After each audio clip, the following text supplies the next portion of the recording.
Après le feu vert du préfet à la décharge de Fabrègues, les réactions se multiplient.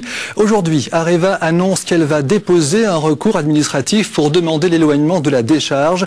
La direction prend donc le relais des salariés qui redoutent des nuisances à venir, mais aussi une invasion de rongeurs. Maxime Menevaux, François Jobard.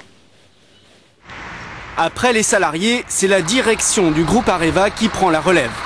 Dans un communiqué, l'entreprise s'insurge contre l'implantation d'une décharge à moins de 200 mètres de son usine de Fabrègues.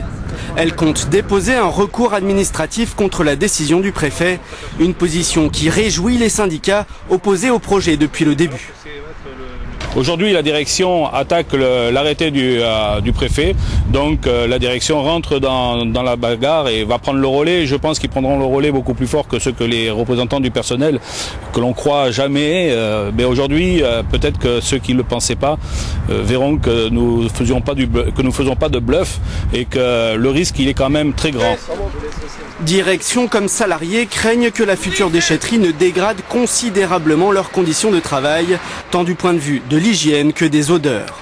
Un comble pour ce site qui est l'une des vitrines commerciales d'Areva. En cause également la prolifération des oiseaux et des rats.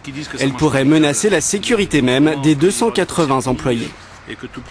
Les rongeurs sont très attirés par les câbles, sont très attirés par tout ce qui touche le câblage et en particulier les morsures sont un risque majeur sur nos types d'équipements. Vous vous retrouvez avec un risque d'explosion, d'arc interne et qui dit explosion dit effectivement risque majeur voire mortel pour l'exploitant. Areva rejoint donc officiellement le camp de la mairie de Fabrègues et des gardiens de la Gardiole qui espèrent eux aussi qu'une solution alternative soit adoptée. Sinon, une longue bataille juridique pourrait commencer.